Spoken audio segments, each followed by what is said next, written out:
if you've not been a Bardstown fan up to this point, you might want to jump on the bandwagon. Spoiler, it's awesome.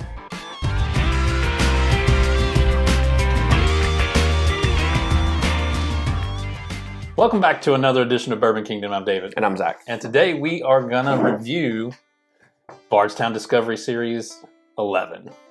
Discovery, 11. Discovery. Did I say Discovery? I thought you said Bardstown Bourbon Company, 11. I think I said Discovery. I don't know. Check the tape, Whatever. somebody. Hey, Somebody check the tape. Discovery, batch 11. Whatever. I can be wrong. It's all good. Anyways, guys, if you guys have been around the channel whatsoever, we're big fans of Bardstown Bourbon Company. We are big fans of the Discovery Series. We are beyond excited for this. This is the first all Kentucky batch since batch 4.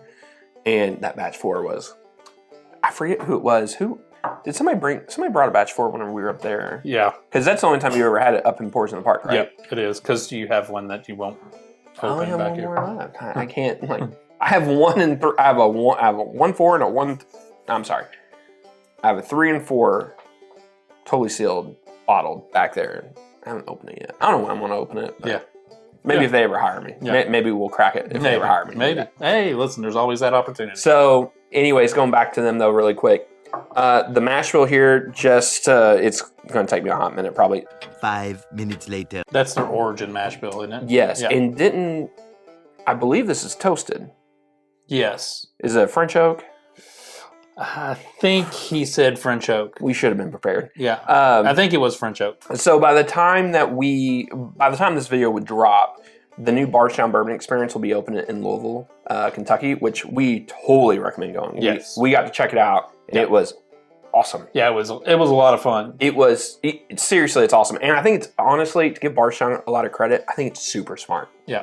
Like, I think, I don't understand why more of the companies in Bardstown don't put more gift shops or experiences in Louisville.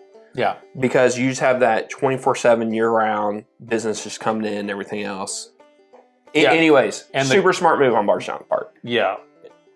I just can't wait for you all to be able to, like, we can't really talk about the place yet, other than that we were there for doing the little thing. But it's awesome. But it's awesome, yeah. And we'll tell you guys, because it'll be open by then, they will have this once they start opening.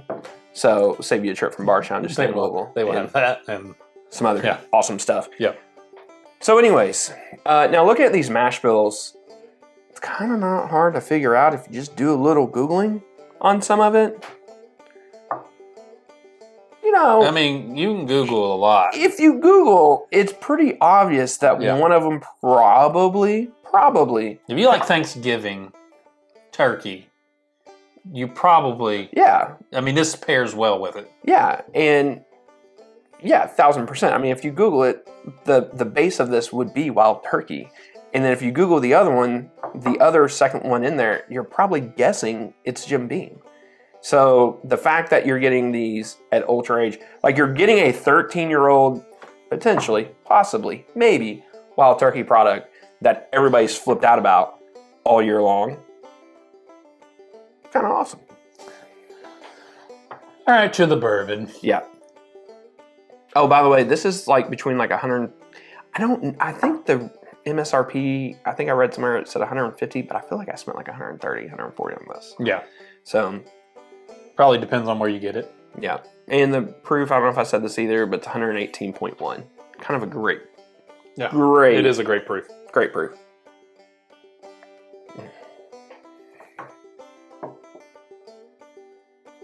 I love that nose. Yeah, it's got a good nose for sure. Like, I think I really like, and these are so close together, so I kind of pair them together, like, because it could either be a toffee note or a caramel note. Yeah. But because they're so close in that sweet level on that. That's, to me, that's what stands out on the nose. Yeah, it's just right on it. It's just like, oh, that's such a good smell. I 1,000% agree with you on the toffee. There's also like a really nice, older, rich oak note on there that's like, and then there's like this really nice vanilla icing as well. Yeah. That really mixes in there really well. Yeah, that's a good nose. Almost comes off like it's a little bit of like it's just like pure toasted. I know some of it finished in those French oak barrels. I think they're French oak. Whatever they're finished in. Yeah. They're finished in something. It's like the longer you nose it and the longer like it just sits in your glen, the more those fruits kind of pop out. Yeah, the fruit, that's what I was going to say. The fruits pop out. Honestly, there's like a molasses smell on there too.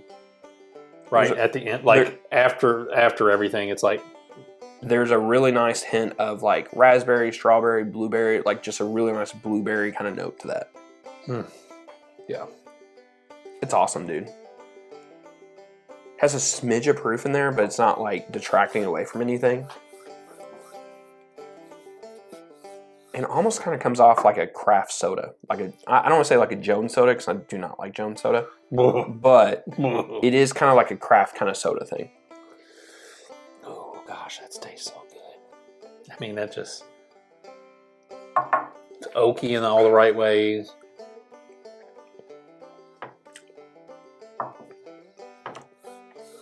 It's so good. Dark fruits, oak, a little spice. Just a little spice. The finish on there is fruits. It's long. Has more oak on the back end of it.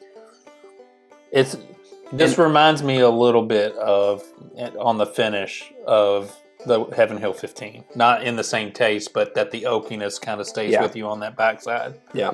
Also, I think that finish kind of elevates on the backside of it. So, like, the more you kind of drink of it, it's not that it's heat or it's hot, but you can feel it back there. I just love that lingering definitely part of it. There's nothing hot about this. There's no heat to this, man. This is a bourbon drinker's bourbon. It's so desserty fruit notes in there. It's so nice. Like, this is just a sipper all day long. We did a review, and I don't know if it's been out yet, but we did a review of Remus Repeal. And we talked about it, but the difference, like I would buy this all day long. Yeah, 1,000%. Buy it all day long. This is special occasion whiskey. This comes up like. Here's what's wild. This might be my Christmas bottle this year. Well, here's what I was getting ready to say. This is awesome. But B, the fact that you're going to be able to get it, because they're going to have a lot of these and you're going to be able to get it, and you're not only going to be able to get one, you're going to be able to get 2 or 3, which is awesome. And this is, that's what I'm saying. Like, this is not even allocated. No. I know it's limited to certain states. Not in our state. Not in our state, no. No, not whatsoever. But it's special. Like, yes. Part of what I love about Bardstown is, like, they do have some allocated ones that are harder to get, like your collaborations that they do sometimes. Yeah. But even those around here, they're still findable. Like, I could still find a Founders. I could still find There's like a really awesome certain distillery funkiness on there, on that nose.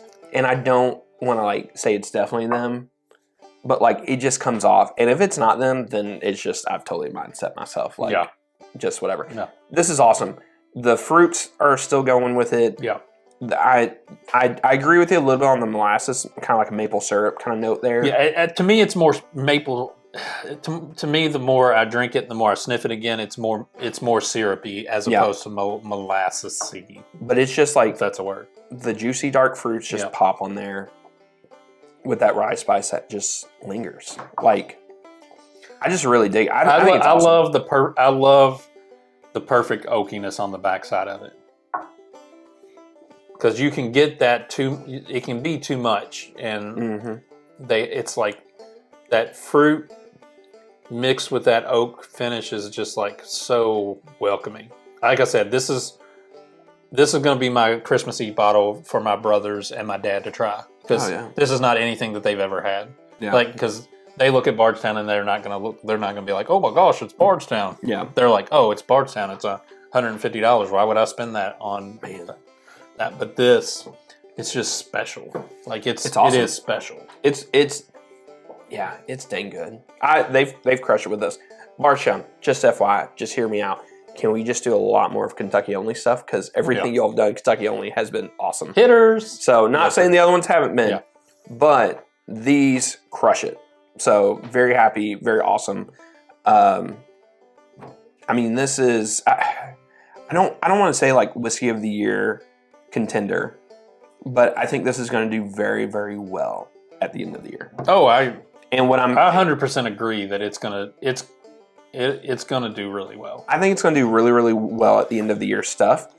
And the awesome thing is, and we can talk about price or whatever, but like in today's market, we brought this up, I think just between us a while ago.